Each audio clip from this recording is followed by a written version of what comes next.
Hello students, 2025ನೇ ಸಾಲಿನಲ್ಲಿ KCT ಎಕ್ಸಾಮನ್ನು ಬರೆದಿರ್ತಕ್ಕಂಥ ವಿದ್ಯಾರ್ಥಿಗಳಿಗೆ ನಮ್ಮ KA ಕಡೆಯಿಂದ ರಿಸಲ್ಟನ್ನು ಯಾವಾಗ ಅನೌನ್ಸ್ ಮಾಡ್ತಾರೆ, ಇದಕ್ಕೆ ಸಂಬಂಧಪಟ್ಟಂತೆ ಈಗ ಇನ್ಫಾರ್ಮೇಷನನ್ನು ತಿಳ್ಕೊತಾ ಹೋಗೋಣ. ವಿಡಿಯೋವನ್ನು ಸ್ಟಾರ್ಟ್ ಮಾಡ್ತೀನಿ. ಅದಕ್ಕಿಂತ ಮೊದಲು ಲೈಕ್ ಮಾಡಿ ಮತ್ತು ತಪ್ಪದೆ ಸಬ್ಸ್ಕ್ರೈಬ್ ಮಾಡ್ಕೊಳ್ಳಿ. ಈಗ ನಾವು ಇನ್ಫಾರ್ಮೇಷನನ್ನು ತಿಳ್ಕೊತಾ ಹೋಗೋಣ. ಕಳೆದ ಲಾಸ್ಟ್ ವಿಡಿಯೋದಲ್ಲಿ ನಾನು ನಿಮಗೆ ಮಾಹಿತಿಯನ್ನು ತಿಳಿಸಿದೆ, ಯಾವಾಗ ಅನೌನ್ಸ್ ಆಗ್ಬೋದು ಅಂತ ಹೇಳಿ.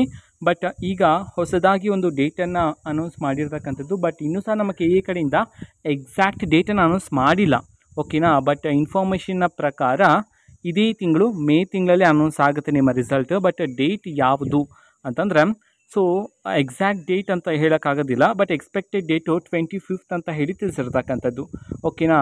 ನನ್ನ ಅನಿಸಿಕೆಯ ಪ್ರಕಾರ ನಿಮಗೆ ಇದೇ ತಿಂಗಳು 20ನೇ ತಾರೀಕಿನಿಂದ 25ನೇ ತಾರೀಕಿನ ಒಳಗಡೆ ಮೇ ಬಿ ಯಾವಾಗ ಬೇಕಾದರೂ ಬರ್ಬೋದು. ನನಗೆ ಬಂದಿರತಕ್ಕಂತಹ ಮಾಹಿತಿಯ ಪ್ರಕಾರ ಇದೇ ತಿಂಗಳು 25ನೇ ತಾರೀಕು ವಿದ್ಯಾರ್ಥಿಗಳಿಗೆ ರಿಸಲ್ಟನ್ನು ಅನೌನ್ಸ್ ಮಾಡೋದಕ್ಕೆ ಸಂಬಂಧಪಟ್ಟಂತೆ ಈಗ ಇನ್ಫಾರ್ಮೇಷನನ್ನು ತಿಳಿಸಿರ್ತಕ್ಕಂಥದ್ದು, ಓಕೆನಾ.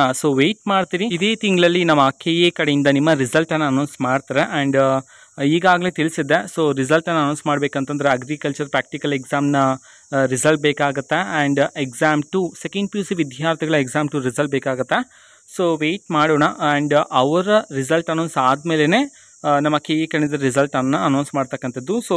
ಇನ್ಫಾರ್ಮೇಷನ್ನ ಪ್ರಕಾರ 25ನೇ ತಾರೀಕು ಅಂತ ಹೇಳಿ ತಿಳಿಸಿರ್ತಕ್ಕಂಥದ್ದು. ಎಕ್ಸ್ಪೆಕ್ಟೆಡ್ ನಾವು ಮಾಡೋದಾದರೆ 20ನೇ ತಾರೀಕಿನಿಂದ 25ನೇ ತಾರೀಕಿನ ಒಳಗಡೆ ಯಾವಾಗ ಬೇಕಾದರೂ ನಿಮ್ಮ ಒಂದು ರಿಸಲ್ಟನ್ನು ಅನೌನ್ಸ್ ಮಾಡ್ತಕ್ಕಂಥ ಚಾನ್ಸಸ್ ಇದೆ, ಓಕೆನಾ.